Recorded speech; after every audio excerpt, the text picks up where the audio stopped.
pencil. You got a brain, you don't need a pencil. Okay, welcome everybody. I got a big booming voice. Why do we need a computer? Yeah, welcome everybody to Talking Niagara. This is Peter Giblett and that is Dave Wheeler. So welcome everybody. It's the 29th of July today. Yeah, getting late in the year, right? Yes, indeed. Right. It's all downhill from here, isn't it? Indeed it is. Right. I've always said that, and it's a weird thing to say, you know, because every day is a new day, and it's only us humans that put time on it, and it's only us humans that count this kind of stuff. Yeah. We're ridiculous, aren't we? Indeed we are. Yeah.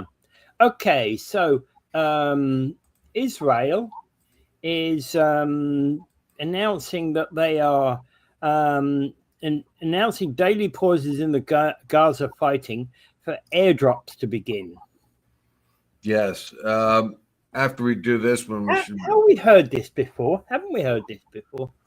Well, the Jordanians and I think might be the Qatari or even the Israeli Air Force is making these drops. And of course, they don't work. They stopped in the very beginning of the war. They stopped water and food getting in way back when. Yeah. And they did it a few months ago. I just listened to J.D. Vance a little while ago, and he said, when talking about this, he says, well, you know, of course I don't want children to die, but you know what? If we drop the food and take the food in, Hamas is going to get it. Well, seriously, there's 2 million people there. How many of them are Hamas soldiers? When the beginning of the war began, the low end was estimated at 35,000, the high end around 65,000.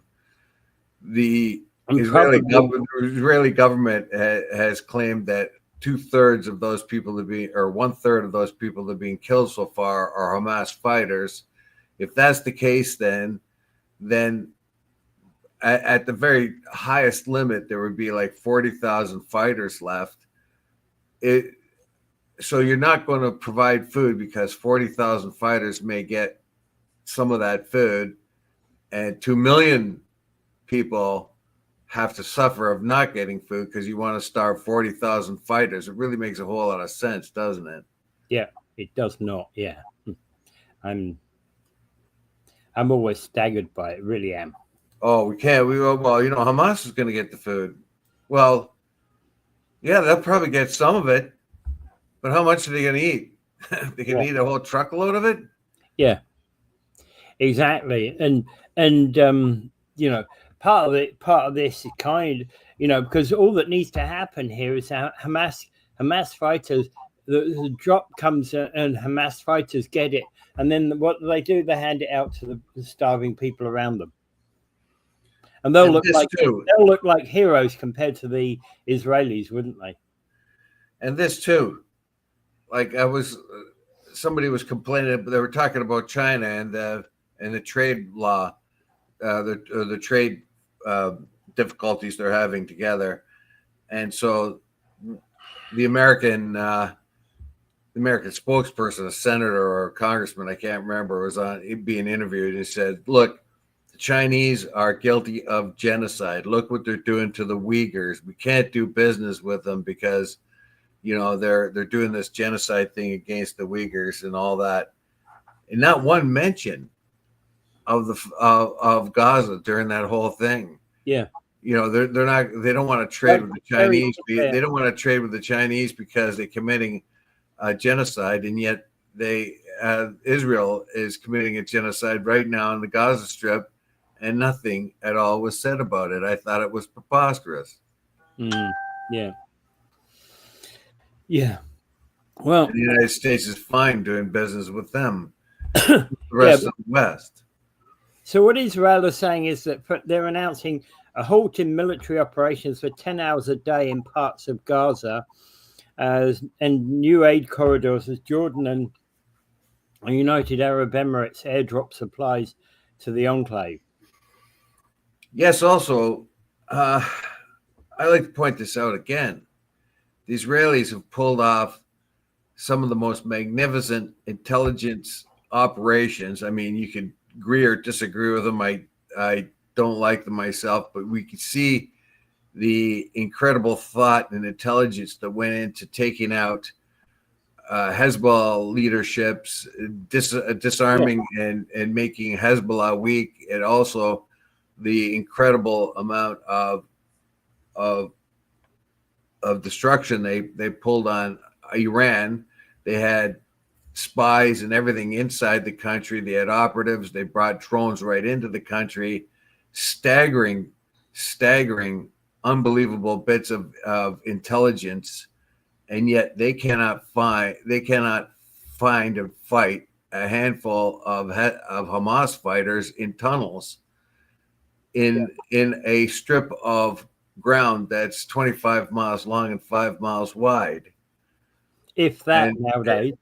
They're so frustrated that they're killing anybody they see on the surface because they can't find the Hamas fighters. Yeah.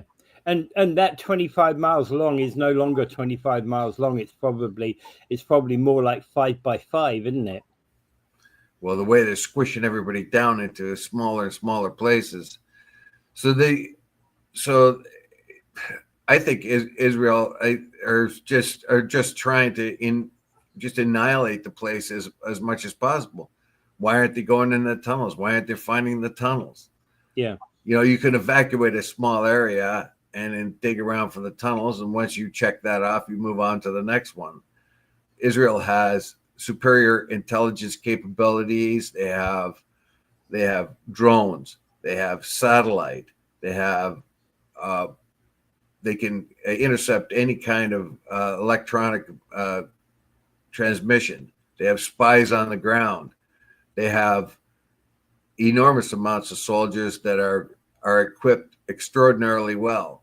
And you're telling me a ragbag bunch of Hamas fighters who have no leadership anymore. Yeah. They're all dead and they're all split up. And remember, it's not just Hamas too. It's various forms of Islamic groups that are surviving there too. You can't find the hostages.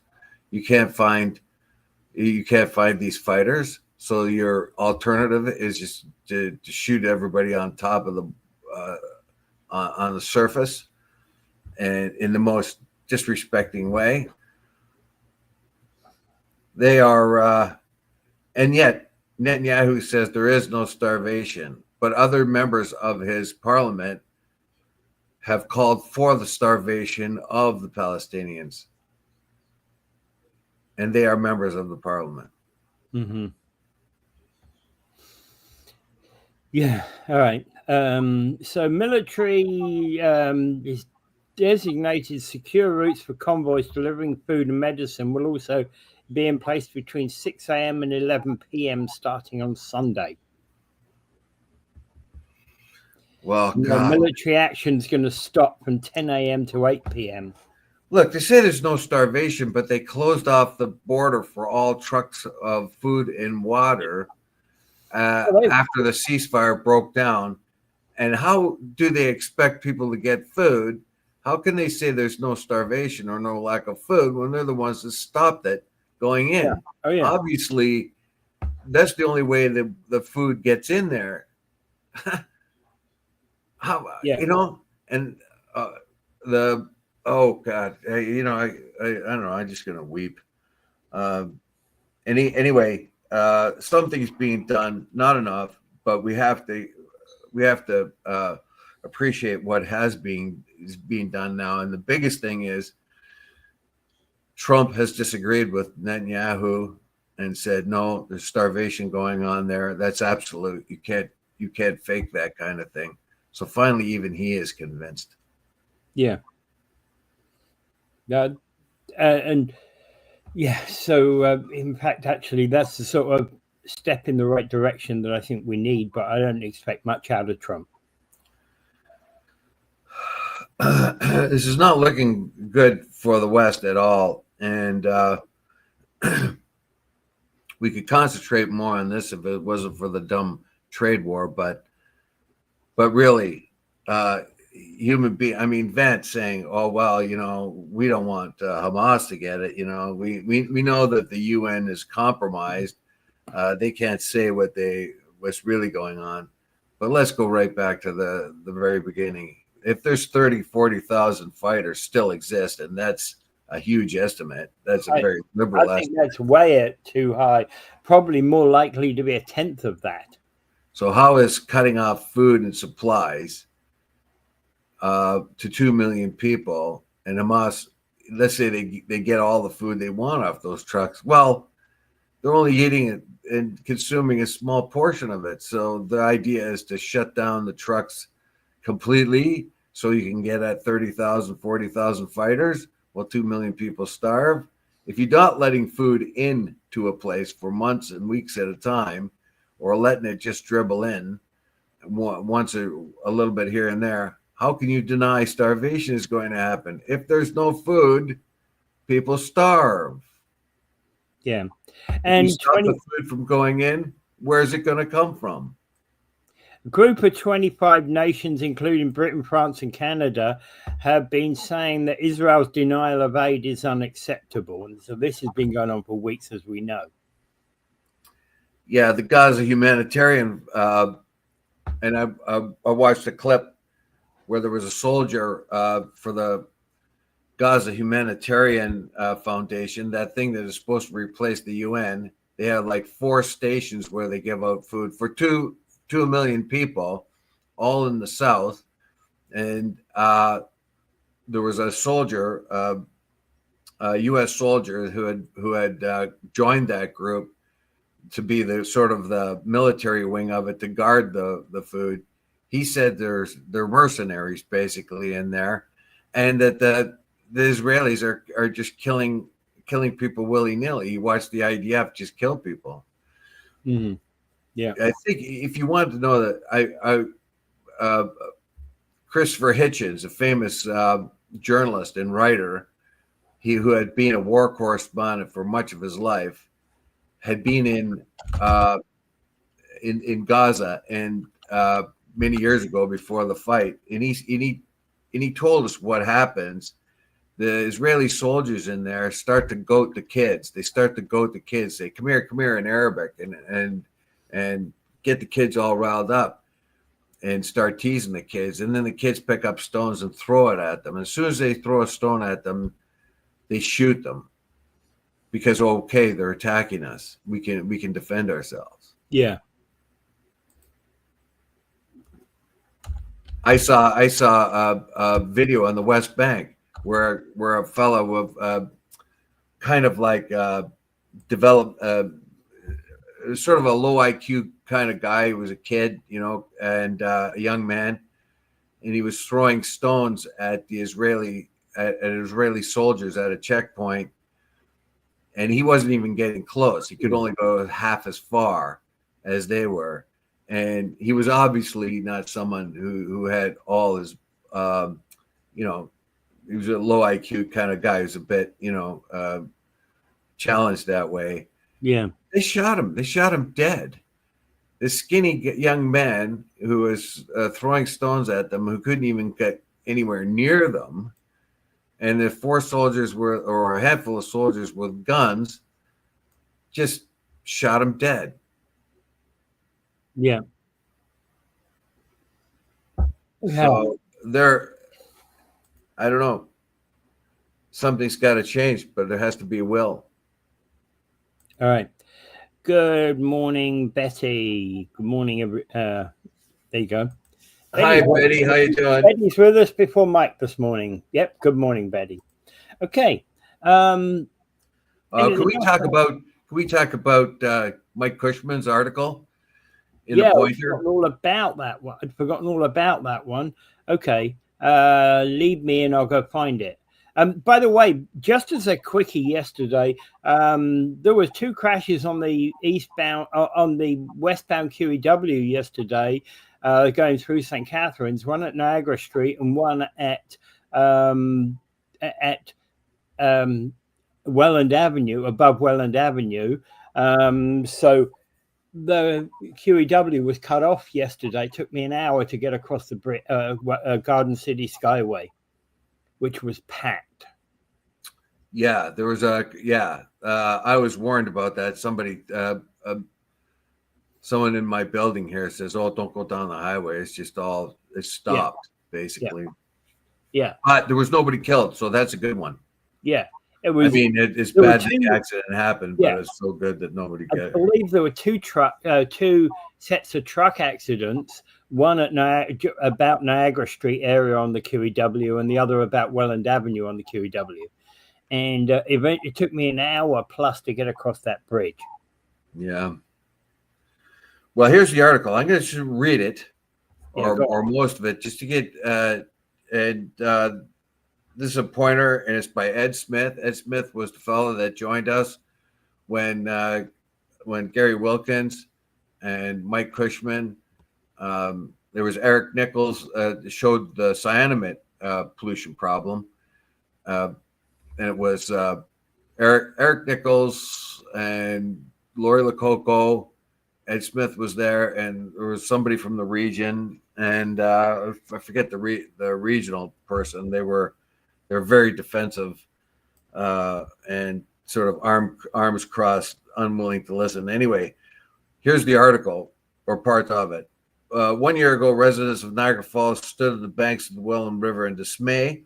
As reported by the Pointer, a mysterious rainbow sheen has been observed spreading across the water in July 2024. Fearing the oil substance, which had a powerful smell of oil, was likely toxic to the surrounding ecosystem and aquatic life. Mike Cushman and Sarah Ward, two local environment advocates, reported the leak to the city of Niagara Falls and the Ministry of Environment. The only problem with this article that I see is that the pictures are not. They're all July of 24, not July of 25. Yeah, but anyway, that's probably that's when the discovery was made. Anyway, so this dedicated advocacy triggered months of inspections, cleanup attempts, and mounting public pressure as oily substances reappeared repeatedly, but no clear source was identified. 2 months later, the situation went from bad to worse as the inspections and investigations failed to come up with any answers, and further leaks were reported. Hazmat crews were deployed. A vacuum truck was brought in to remove the surface contamination, and a sock boom was installed in an effort to contain the spreading slick. The spill entered the Welland River through the stormwater outfall near Chippewa Parkway, but now the substance is getting into the storm sewer remained unknown, but how the substance was getting it was unknown. 2 months later, September 2024, a thick, black, oily contaminant reappeared, intensifying public concern. Despite camera inspections, the sewer flushing, officials admitted they were no closer to identifying the source. The situation appeared to be worsening, with the residue returning intermittently and environmental risk increasing, particularly for a river that flows directly into the Niagara River and ultimately Lake Ontario, a source of drinking water for approximately 9 million people. Yeah. You going to say something? And basically that was that sock boom failed at that particular point. City of Niagara Falls officials previously said they were working with the ministry while conducting inspections and monitoring the site. Officials maintained that while the source remained unknown, they believe municipal infrastructure was likely not responsible. They acknowledged the limited impact of the contaminated measures like the sock booms and cited resource limitations as hindering efforts to identify the source and stop the leak. Both staff and elected officials emphasized their reliance on the ministry, pointing to greater expertise and capacity to address an issue of scale. Yeah. Over the course of the last year, the ministry has referenced ongoing inspections of local industries as part of its effort to determine the source of contaminants. Officials also noted Also noted dialogue is ongoing to ensure industries are aware of their obligations under the environmental regulation or legislation. The efforts of the city and the ministry have not resulted in any meaningful change. Other oily black discharge was observed in early July at the same Chippewa Parkway outfall. Observations suggest that it may be worse yet. Once again, the citizen watchdogs, that's Sarah and Mike, were among the first to observe and report the leak. According to the ministry is leaving it in the hands of the municipality to find where the sludge is coming from. Okay, just a paragraph or two before that, the city says, well, we're relying on the ministry because they have much more resources. Now the ministry says, oh, well, now we're going to leave it in the hands of the municipality, which has just admitted they don't have the resources. Yeah. In the absence of obvious source, the city of Niagara Falls has taken responsibility as the owner of the storm sewer to clean up the material and search for the cause. The ministry continues to help the city as it conducts ongoing research. Elizabeth Chi Singh, compliance supervisor at the ministry, told Pointer. Eric Nickel, director of municipal works for the city of Niagara Falls, explained the city has been unable to locate other traces of the black substance inside the municipal storm sewer, noting it appears to be very clean. Nichols added that the city has conducted CCTV inspections, there's a camera, open manholes, catch basins, conduct searches, and even installed surveillance cameras to rule out illegal dumping. The city maintains that the problem does not originate from municipal infrastructure. Since the city's runoff from our roads and city-owned property are not the cause of the discharge, we are not in a position at this time to take on responsibility for any costly infrastructure upgrades. Well, that's right. So, yeah. Anyway, we'll get on to that. Still, Nickel noted that the city is pursuing longer-term measures to address the issue. A new sewer use bylaw is being developed to enable enforcement and fines for illegal discharge once the responsible party is identified. The bylaw, if ratified, I don't know why they don't already have a bylaw. The bylaw, if ratified by the council, would empower the city to issue monetary fines, obtain restitution for damages caused by illegal discharges. These increased penalties would only be effective once the source is being identified. It's unclear what additional resources are being deployed in the effort to track down who is responsible. For Cushman and Ward, the two advocates responsible for ensuring the city and the ministry take action on the leak, the most recent response is frustratingly familiar. Though not the only ones to initially discover the spill, they quickly mobilized to monitor the cleanup efforts and continue the push for answers. Both remain undeterred by what they see as a lack of meaningful progress. The actions taken by the ministry and the city have been minimal, at least at best. They are being reactive, not proactive. By the time the spill happens, it's already too late. This reactive approach allows the industry to dump at will with no fear of repercussions. So, and there it goes on. But you get the idea. So I give you a good half of the article there, and well, what I've done is I've included the link in the comments. All right, so you can go look at the article yourself. Okay. So whether you're on Facebook or on YouTube, you can go look it up. All right. So Mike Cushman has said oils have dyes markers in them. Why can they not find the source? Yeah.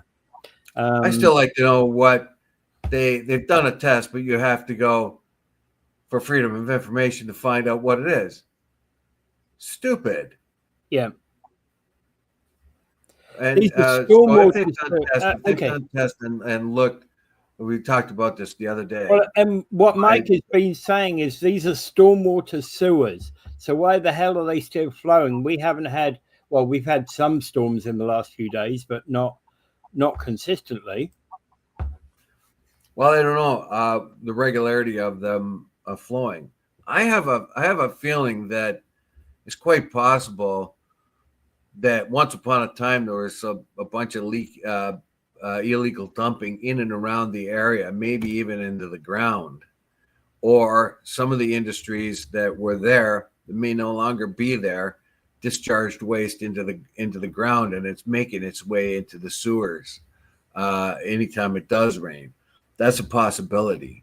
Obviously, they said they have investigated the type of industries there and they cannot find a source. I'm not happy with that at all. There is pollutants going into the Welland River through this channel, and they can't identify the source. If they found out what it is, if they can determine what it is, that would give them a clue as to where this might be sourced. This could be the result of dumping happening many years ago and leaching into the system. Yeah, but why is it flowing when there's no stormwater flowing? Do you know that for sure? That's what Mike just said. Okay. Yeah. So there's another where. So the storm waters keep. I don't know. Maybe there's residual water in it and whatever. I can't answer. I don't know it. I don't know that either. Yeah. I haven't got a clue. Yeah. No, neither have I. Okay. So moving on. Okay. Let's catch up. Moving on, the Niagara Regional Police have in-car cameras and automatic license plate recognition.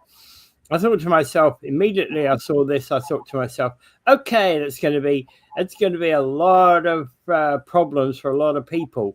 Then I actually saw what they were going to be dealing with, and they're looking at an Ontario Ministry of Transportation and Canadian Police Information Centre hot list, which is a database of millions of license plates in poor standing.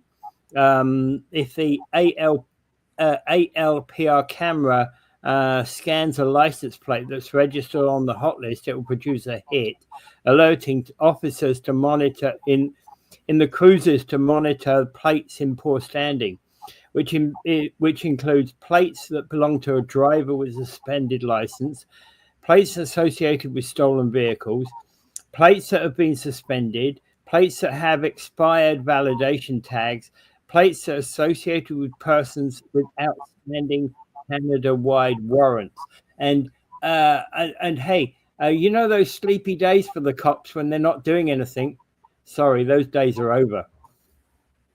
Well, yeah, I don't know how often it will be used. Are these cameras going to just automatically scan every plate? Every patrol car is supposed to. But are the cameras going to be continually scanning the plates?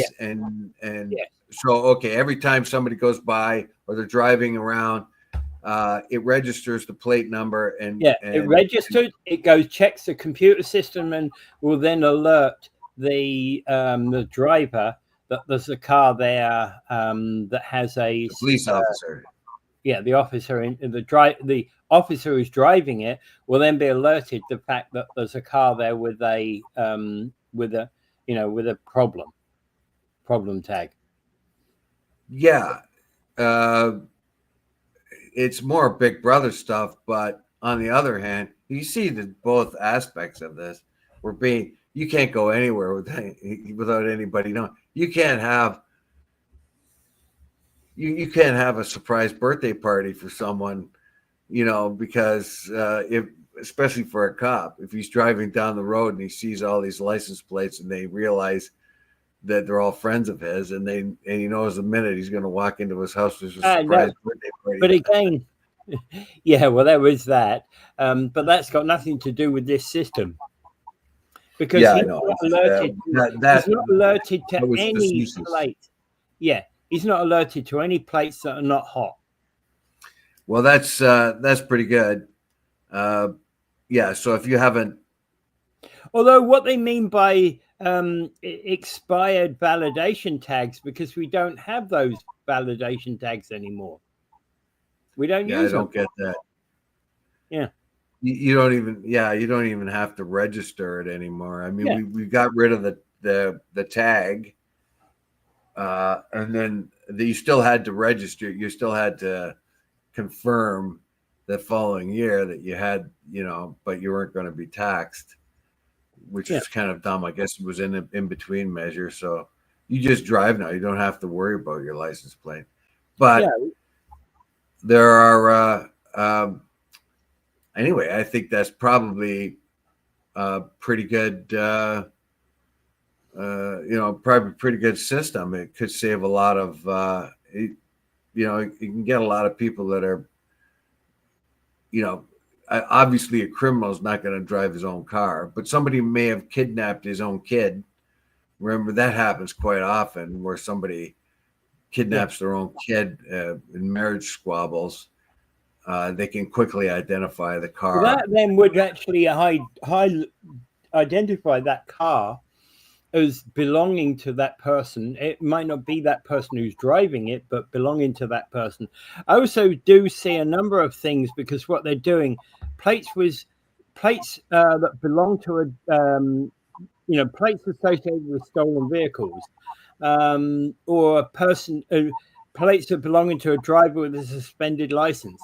So your brother's got a suspended license, but he's given you the car while he's on suspension. You're going to get stopped all the time. Yes, that's a possibility. But there's how do you know though? Like I don't know if a car, let's say a car has been in a crime. I guess like there's a report. Somebody just knocked over a bank, and this is his license plate number, and the people could, I guess the police then could, just kind of drive around and they can keep an eye out, and plus their computer camera can. Anyway, it's kind of interesting. The computer camera can see a lot more than the police officer likely can. Yeah. Because the point being is all the car needs to do, the camera needs to do, is get a glimpse of that plate that's 15 cars up on the right, and it can run it through the system. Whereas the person couldn't even see that car, couldn't even see the plate. The camera spots it for about 1/10 of a second or less. But what the camera can't do is, if you stole a pair of plates and then put them on a stolen car. Let's say you stole, let's say you stole a car, a truck, and you stole the plates to put on that truck. That camera can't identify that, but the cop might be able to put two and two together. He can see a truck and that matches the description, and then find out if the plates match that truck. Yeah. So if you've got a white truck and they've just been in a bank robbery, and the cop sees it, but the plates don't match up, like for instance, let's say you stole, you did a bank robbery, and you were smart enough to switch the plates after that somebody's identified them. Yeah. Well, the cop can go around. Well, there's a white pickup truck. The white pickup truck was involved in robbery, and then find out whether or not that plate matches that truck. Yeah. Same as a stolen vehicle. Yeah. Yeah. And there's still, it doesn't take away, the police's requirement to do police work. It just adds to the burden. The way I see it. I think it's going to be a pretty good thing all in all, because it just saves a lot of time. What did Jennifer Johnson say? It only took them almost 2 years to finally call it a genocide. Yes, well, some people have been calling it that for a very long time. I know I have. Yeah, and I've been concerned about that myself. For that. What was the rest of Jennifer's comment? That was, I guess, I guess the images of dead children after the bombings wasn't enough. Horrible. Yeah. Yeah, really. Seriously. Yeah. Seriously. Yeah. And I'll remind everybody that the Gallant announced at the very beginning of the war, after that horrific October the 7th attack, that they're going to cut off all water and food. So But they're fighting again, Hamas. yeah. They say that they have like anywhere from 35,000 to 60,000 fighters. So they're going to punish everybody. Yeah. Remove water and food from everybody. Yeah. Yeah. It's been planned from day one. Yeah. But again, there are still people who deny this is even happening. They're pretending to deny it. No, they're outright denying it. They're denying. Well, they're denying it, but they're lying. Yeah. It's a lie. It's a denial lie. I mean, when J.D. Vance says, "Well, you know, what do? Do we take food and water in there so Hamas can get it?" Like I said before, Hamas soldiers make up maybe 40,000 left, and that's probably a super liberal estimate. I think there that's there are 2 million civilians that need food and water. So you're going to cut off all the food and water so Hamas doesn't get any food and water? Yeah, yeah. That just doesn't make sense. Okay, so let's move on to something, and let's have John Ringo Beeman introduce this. $104,000 on a house valued at $104 on a house that's valued about $280,000. How about 0.4 per thousand of assessment value? Never figured out why they don't do it the other way rather than avoid the confusion. What he's talking about is that our next story is that the average homeowner will be paying $104 additional in taxes for Niagara Falls next year. Yeah, that's the minimum, probably. Well, basically, the proposed hike represents 7.8% property tax hike, which is being proposed by city staff. Although, to be quite honest, we talked about this and talked about the need for a cap. It ain't going to happen. It's not going to happen. Yeah. Not going to happen. Look at Bob Gale in the region wants them to draw a line at 3.5%. They're finding it very hard, extremely hard. And this report here, if you give credence to what the report is, that the city's going to need a lot more money going forward. And that is without any improvements. That's just to maintain things. That's just to keep things as they are without any more improvements or anything, just the day-to-day, everyday operation of the city. And they're going to need a lot more money. Which is a 7.6% property tax hike. Well, that's through the region. We're talking here. Here's the quote from staff. Based on our high-level analysis, it is anticipated from a labor and inflationary standpoint that the city's cost will rise a minimum of $3.05 million or 3.2%.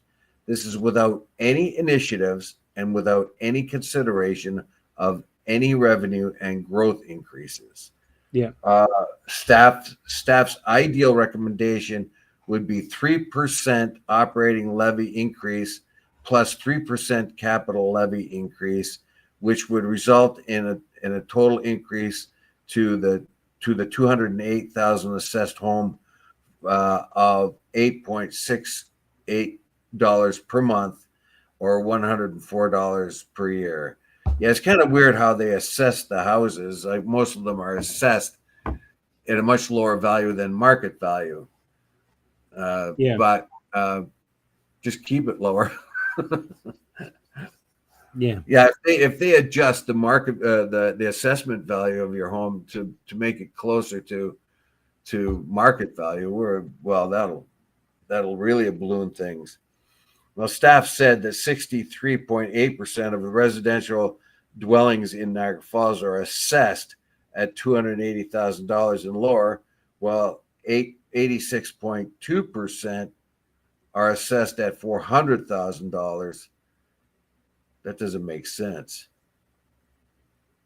No, if 63.8%, are assessed at then 86.2% assessed to $400,000. That's an error. It should be I think 26 or 36%, 36.2%. Anyway, yeah, so we're looking for a tax hike, aren't we? That's what's going to happen. The region is suffering to keep the Bob Gale line of 3.5% is being argued a lot. Like, how can you do that? How can you put an artificial line on it? But that's a guideline that Bob Gale says, look. And the worst about this is that, in I agree with Bob Gale's argument and reasoning to a large extent. He's trying to actually get the region to toe the line in order that the cities have got a chance of keeping their taxes under some form of control. However, we don't have anybody pushing the same sort of thing here within the city that's, to Bob Gale on the city behalf. I'm not so sure. Right now, the staff has put out the recommendations and shown what they need, what they claim they need to maintain the city services, et cetera, Yeah. water, everything. I'm not like there are. We get a lot of money from the casino, which is always brought up, and we know exactly where that's going half the time. We have reserve funds and all that, but are you realistically thinking that with the spike in costs, and they're going to be more spiked, particularly due to tariffs and other things are going to factor into this? Probably not as much as you think, but it is going to be a factor. How do you really expect to run the city, maintain it just as it is now without an increase? Because wages go up. Machinery is extremely expensive, and they're going to try to change out their fleet. There's a lot more money there. How do you really expect to have 0% increases in taxes? Yeah, it's going to be problematic.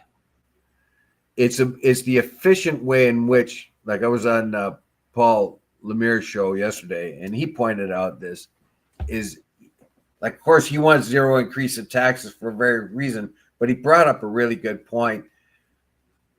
Efficiently, how efficient is the municipal government? That actually has always been my question about it. How efficient is government? Is our municipality? I suspect that they have a lot of holes in it. They spend money willy-nilly when they should not be. Well, he says that that Burgess, the CAO of the city, Jason Burgess, has hired a whole lot of people and bought a bunch of stuff for the city to modernize it. We do know that our city, like, as soon as he got in, I could tell you that I was not surprised when he said that our city is, like, way behind technologically and all that. Yeah. So he had to bring that up. I'm not in the least bit surprised about that. But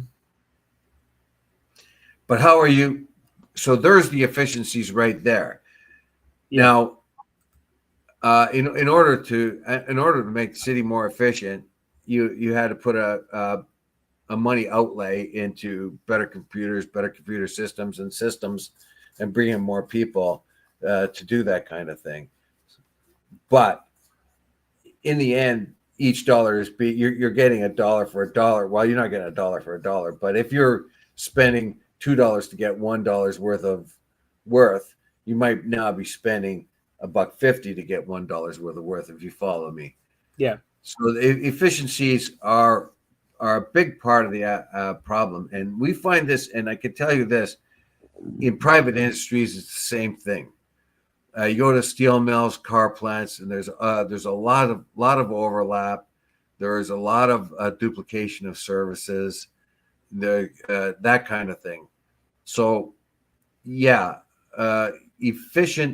efficiencies are very, very important. People don't really. People suspect that the city dollar is not being. You're not getting worth for your dollar, like Salsa used to say. Kind of, are you getting worth for your dollar? Yeah. Is your production? When we talk about Canada's failing production level in its economy, are we getting good production? Yeah. Are we getting worth for our dollar?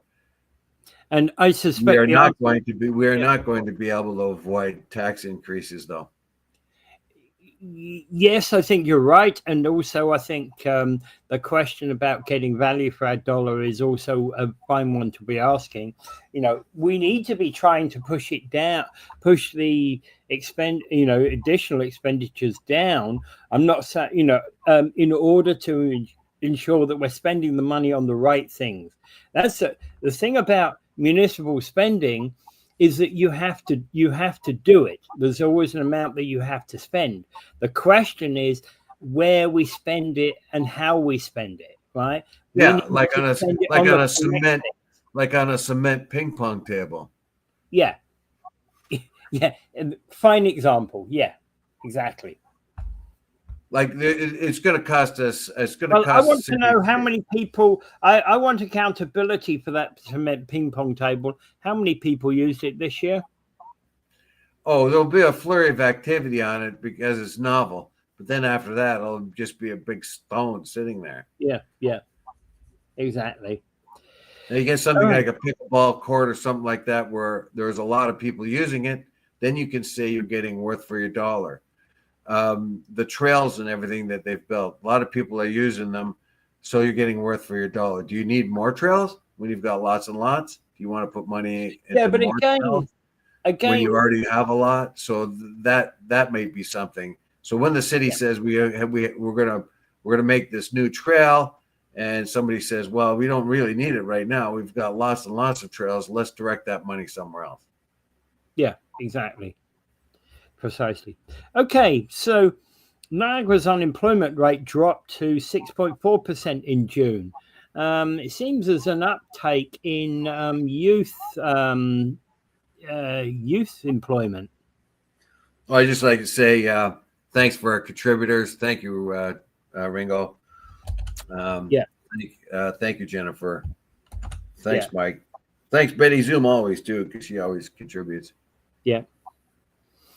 All right, so Niagara Region's unemployment rate is actually dropped from 7.2% to 6.4%.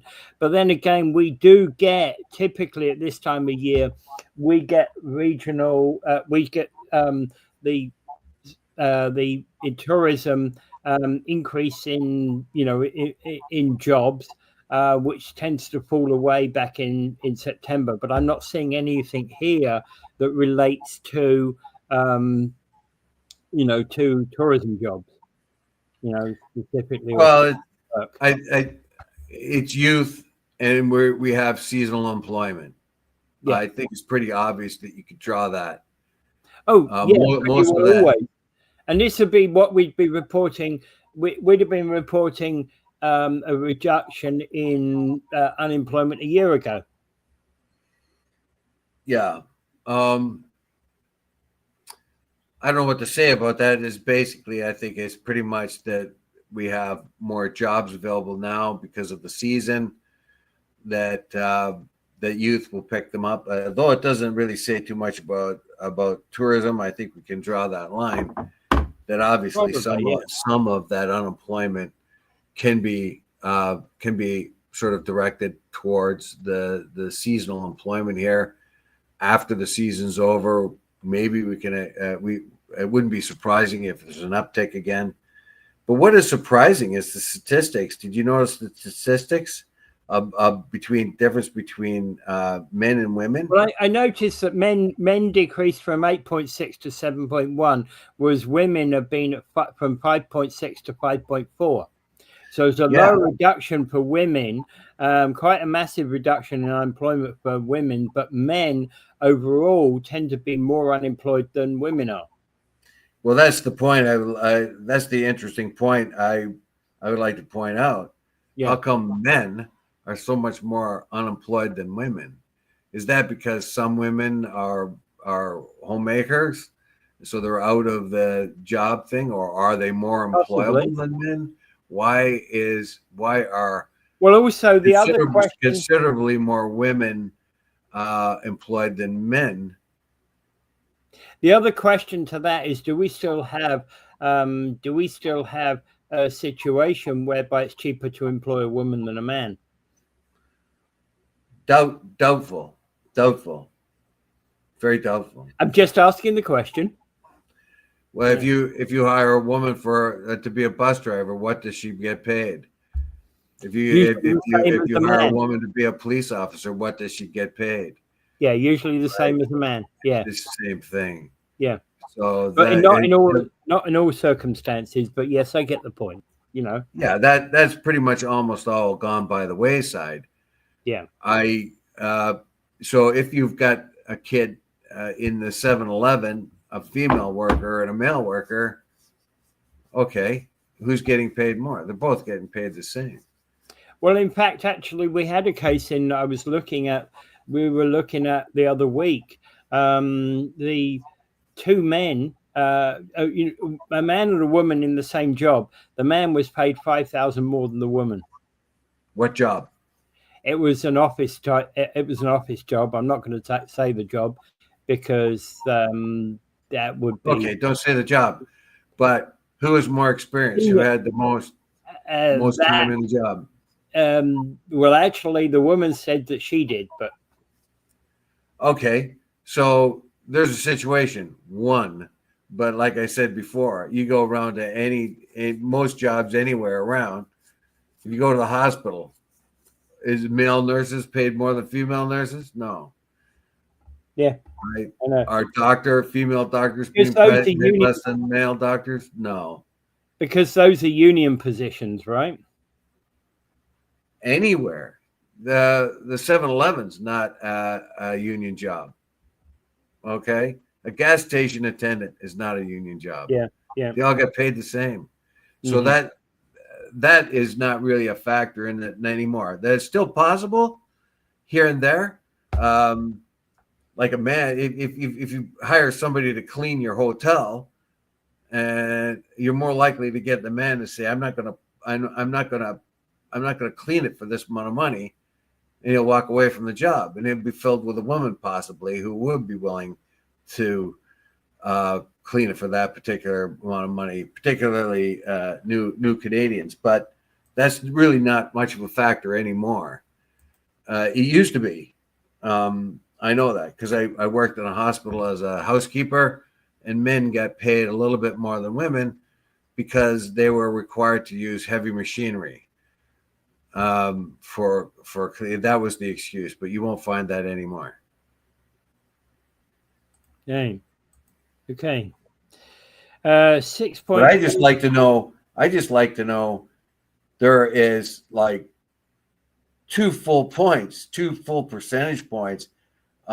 Actually more like 3 percentage points difference between men and women. Yeah.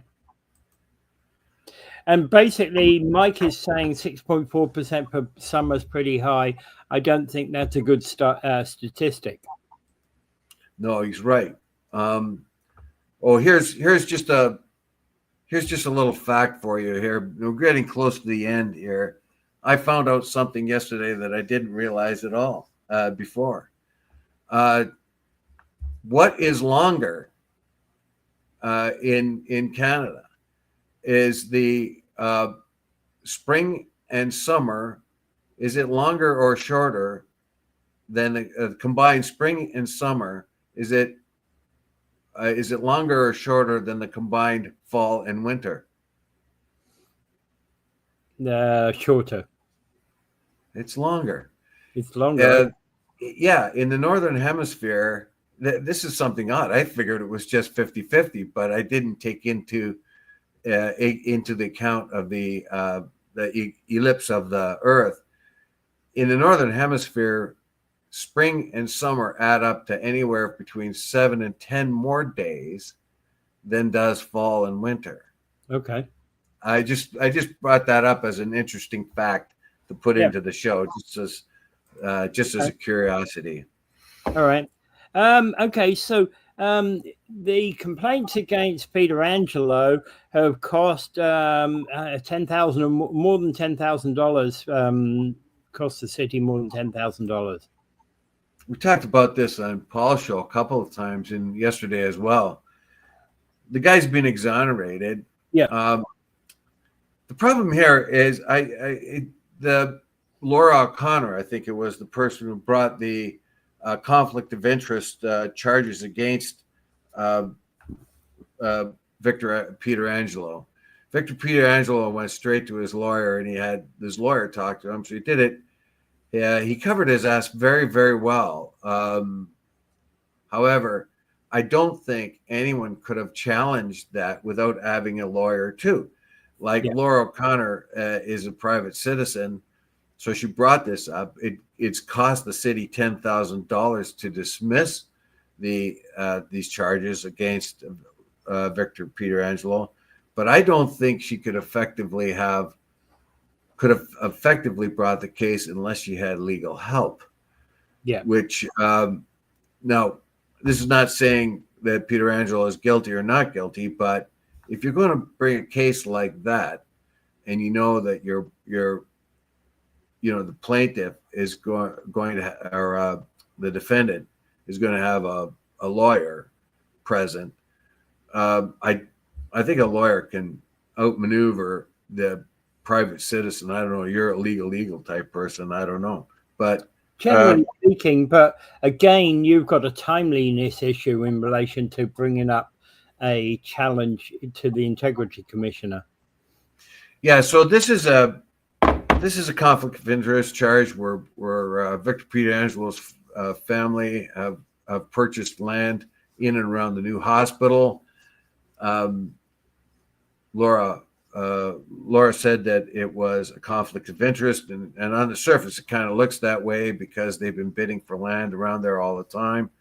And Victor Peterangelo has been on the council, having full knowledge of what's going on there, having probably better knowledge because he's a city councilor, having more insights into what's going on there just because of his position. And she thought that he should have, that this was a conflict of interest. He was using privileged information in order to help his family invest money in land in and around the hospital. In order for you to make, and of course Victor Peterangelo is well-to-do, so he can afford a lawyer. So when he claims that he's checked with the city, he's checked with lawyers and all that, and I believe that he has, to make sure that what he was doing was not a conflict of interest. But if you're going to bring a case against a person for a conflict of interest, one is as complicated as that. In order to make a really good case, you may have to bring a lawyer in yourself because you don't really have the legal wherewithal to investigate that case thoroughly. And when the commissioner, the integrity commissioner, looks at it, they need facts. And if you can't provide them in a legal way, when you're fighting against problems, this is not. I have to add this. I'm not saying Peterangelo is guilty or not guilty of this. I know. In fact, I would take Peterangelo's name right out of it as just saying in any case like that. In any case. Here's the challenge, though, is that how do you build? You have 90 days to report what you believe to be an integrity commissioner, a breach of integrity. You have 90 days from the point at which the city councillor did something that you believe to be wrong. Then typically it's not typically long enough. I've had a case where a person has come into my office. They've dumped a load of paperwork on my desk, and it's taken 90 days, more than 90 days, to build that case. because even though they dumped a load of paperwork on my desk, they still haven't gotten all the evidence that was needed. Well, in this particular case, it's pretty much the lawyers or the legal people would have to be the ones that find nuances. Yeah. That like this is not the first time Victor Pietrangelo has been brought up on a similar thing. He faced that same thing with the Stanford Volunteer Fire Department, who handed him a little sweetheart deal of a strip of land for 1/16 of its cost. Yeah. Right after he helped them, he saved them by making sure that the city paid for the bills of Stanford Fireman's Park. Yeah. So this is Victor Pietrangelo just an astute business person, or is he using his position? Obviously, you're going to have insights as a counselor into land and where land should be bought if you see the developments going on and you are privy to more information than the average purchaser of property. That goes with a notwithstanding. But is that illegal? Is it a conflict of interest? In this particular case, I think not in this particular case at all, but in a case like this, where it's rather complicated, and you have on one side a person who can bring in legal help. Remember, he never spoke for himself on the previous case, and he didn't speak for himself on this case either. He just put it over to his lawyer's hands. Laura O'Connor did not have the same privilege. Now, he didn't speak for himself, probably because he felt that he couldn't defend himself well enough. If you're going to prosecute well enough, you should have a lawyer too. So it really gets complicated here. Yeah. Okay. And the other question here is, as Mike says, everybody still believes he's guilty, myself included. Well, that may well be true. And I'm a bit on the fence of this one. I'm kind of, I think there's a possibility he is, but again, it's about how you present that evidence to the integrity commissioner, and that matters. Yeah, you don't know. Maybe the integrity commissioner's on the take too. Who knows? Ooh, that's an allegation. We need an integrity commissioner for the integrity commissioner. Yeah. So basically, this keeps popping up, and let's face it, if you're on city council, there is a whole bunch of information you can now resource that the average person cannot.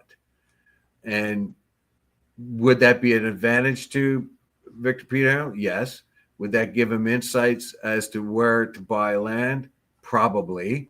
Mm-hmm. Is it illegal? Who knows? Obviously, they say it's not. So there you go. Yeah. But even just having those insights. But the problem is he should have recused himself of anything the council did when it was dealing with the hospital or anything like that, particularly while bidding for land. So I do agree with that part of it. You guys, Mike Cushman says, you guys know the reason Wayne Thompson got beaten by lead pipe, I thought, over the new hospital property. Beaten with a lead pipe. I thought he was beaten with a lead pipe. That's for sure. I know that. When? It was quite a few years back, about 10 years back. Well, I know some time ago he got beaten with a cane. He got beaten by a cane by a fellow by the name of Pietrangelo. That was true. Yeah. He got beaten nearly to death by a cane. I didn't know about the lead pipe one. What was the lead pipe? What was the lead pipe one? Well, I don't know. The guy was mad. The Pietrangelo that beat him with a cane was nuts. Yeah. He went to pen a and it tank was machine. right. It was wrong to go. You don't go around. You know, it was wrong to beat a councillor. Absolutely wrong. No, they do it all the time. No, look, that's the only way to keep Basically, in mind. You got to okay, hit him so with a lead pipe. What is the lead pipe incident? Well, he's saying it was Peter Angelo that did that, so it's a lead pipe, not a walking stick. No, it was a walking stick. Look it up. Thompson was hospitalized. I know, and that's absolutely disgusting. It doesn't matter what you feel about a public official, you don't go around beating them up. That's absolutely disgusting to be doing that. This guy was mad as a hatter, though. You know what I mean? Yeah, this guy was mad as you. a hatter. I get you. Right? Yeah. I think Wayne Thompson knew that the guy was a difficult guy to begin with, but he had a silver-handled cane, and he unfortunately the only person that could come in and help defend him was Dean Iafforti, and the guy was like 98 pounds soaking wet. So he had two little men, Wayne Thompson and Dean, trying to fight off this enraged guy with a cane. And the guy made he almost beat Wayne to death. But he's mad as a hatter. Yeah. Absolutely. That's a whole different story. Yeah. But I didn't the lead pipe thing. I don't think that had anything to do with the hospital property. Wayne is still alive. It was so long ago. It was very, very long ago, well before they even planned that hospital. Yeah. Well, okay. Wayne still has PTSD, according to Mike. I believe Wayne Thompson's still alive, isn't he? Yeah, he's just he retired. Really old and unable to drive and all that other stuff. Yeah. And that's why he had to. Actually, I know. He should have been. Yeah. Anyway, we're pretty much done anyhow today. Yeah, we are. And we are. I would just like to refocus everybody back to Gaza. We're finally getting a little bit of light there, but this has happened before. The outrages there are impossible to explain. How the West is dealing with Israel is unbelievable. I read heard one article about the collective guilt that the West has, and that's why they turn of the Holocaust, and that's why they turn their eyes away from what they're seeing and won't do anything about it. But we find that the Netherlands has come to terms with that. Anyway, I'll go into that later. But in any case, we're sort of taking half a baby step towards some kind of resolution here. And I hope those children and every innocent person gets fed there. Weaponizing food and water in war is outrageous. It's against every convention of war there is. Yeah. I don't even think the Chinese refused water to the Uyghurs when they put them in a concentration camp. So anyway, without further ado, I bid you adieu. Bye.